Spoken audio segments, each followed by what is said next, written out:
Welcome to my views on news. The first news story is about Amhara Special Force.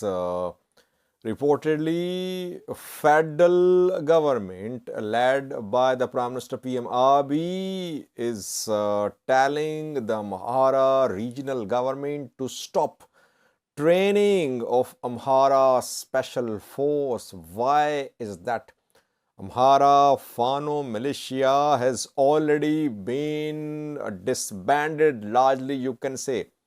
Now Amhara Special Force trainings are being stopped, or an attempt is being made. Secondly, viewers, US suspended Ethiopia from AGWA last year. Ethiopia was suspended from this preferential trade agreement under which Ethiopian exports to US had concessions, no tariff was imposed on them, and Ethiopian industry, Ethiopian textile sector suffered a lot. So far, US has not restored Ethiopia in AGWA, but it seems another AGWA is going to start for Ethiopia, not from US, but from China. Thirdly, viewers, a Tigrayan diaspora body which has been very active in the last 2 years. It has been issuing statement. It has been in perfect collaboration with Tigray regional government, has shared a formula for the establishment of interim government in Tigray. How many seats should be given to TPLF? How many to opposition? How many to Tigray military? We have details for you. Is this formula acceptable to TPLF? Firstly, viewers, I think 2 to 3 days ago, I did a video about a plan, a study being conducted by Ethiopian Ministry of Defense. Ethiopian government is planning to raise a big army. It is planning to form a big military, and the plan is to integrate regional special forces, not regional forces, regional special forces and militias into Ethiopian National Defense Force. If this plan is implemented, all special forces will become part of Ethiopian National Defense Force. Regions won't have special forces. They will continue having their police, their regional forces, but not regional special forces. Plan is only being discussed so far. Study is being conducted, and I personally think that a likely response from regions is being assessed, because I think regions will resist this move. Ethiopian regional states want more autonomy, but if their special forces are disbanded, if they become part of ENDF, regional security structure will be weakened. Region will be more reliant on federation. Plan is being discussed, and so far government has not announced the implementation of this plan, because obviously who will pay these newcomers and where will they be deployed? Several questions. Now, what we have learned is that reportedly federal government is asking Amhara regional government to stop training of Amhara Special Force. This direction could be linked to what I reported 2 days ago, that Ethiopian government was planning to integrate Amhara Special Force, Oromia Special Force, other special forces into ENDF. So that is why federal government does not want regions to recruit more special force members, to stop all trainings and recruitments. if Amhara region is being directed to stop such trainings, it means other regions would also be given such instructions. I have no information from Oromia or the regions. We just got information from Amhara region that here reportedly federal government is asking the regional government to stop these trainings. It's a difficult decision for the Amhara Prosperity Party, Amhara regional government to make, because Fano has largely been disbanded. Fano factions, they came under crackdown by federal regional forces last year after second round of fighting between Tigray forces and Ethiopian federal forces. And back then, Ethiopian intelligence agency, Ethiopian federal government, they said that these armed factions were a threat to national security. A campaign was launched.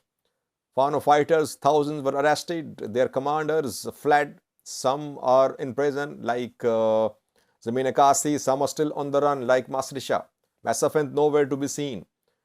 If Amhara Special Force is also not disbanded, if Amhara Special Force becomes part of Ethiopian National Defense Force, it means region's security strength will be weakened in relation to federation's security strength.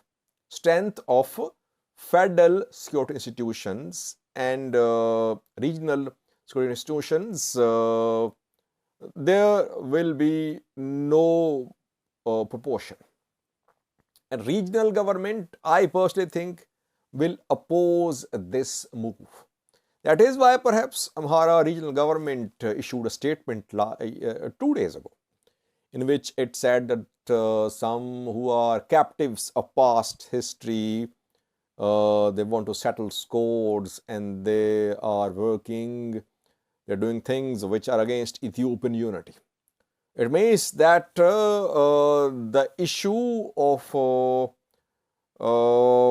Oromo-Amhara tensions, issue of raising a big Ethiopian army, and this direction from federal government to Amharian government, they're all linked.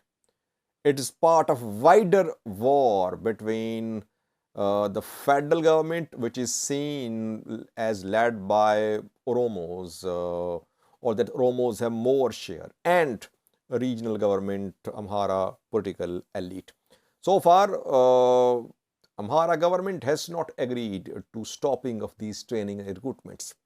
Will they agree? And what is going to be Eritrean role? We must not forget that Eritrea has been training Amhara Special Force. We have seen Eritrean trainers, I think, in Ethiopia as well. They have been training Amhara Special Force members. Amhara militias were trained without consultation with the federal government. Eritrea trained Fano members reportedly, and Addis Ababa was not happy with that. But Amhara Special Force was trained formally. Eritrean instructors came to Amhara region to train Amhara Special Force, and the Amhara Special Force trainings are now being stopped reportedly, or an attempt is being made by federal government to stop these trainings. Secondly, viewers, Ethiopia was removed from AGWA, African Growth Opportunity Act. Last year, US said that human rights abuses were committed during Tigray conflict. That is why Ethiopia was removed from AGWA. Under AGWA, Ethiopian textile, especially textile exports to the US had concessions. No tariff was imposed by US government. And that led to start of problems for Ethiopian textile sector. We saw that Ethiopian industrial parks laid off workers, several factories were closed.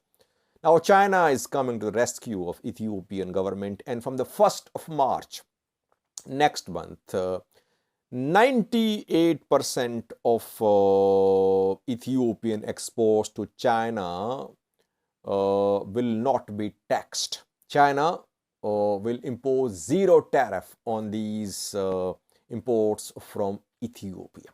Obviously, a sigh of relief for Ethiopian industry. But problem is that if you analyze a trade volume between Ethiopia and China, Ethiopian imports from China are greater, by far greater than Ethiopian exports to China. Ethiopian exports to China would be around 400 million, I think, but imports are much more. But it's a sigh of relief for Ethiopian economy. Is China going to give some direct financial support to Ethiopian economy? Not in the form of investments like in infrastructure, etc. Direct support. That remains to be seen. Amhara is in China, I reported yesterday.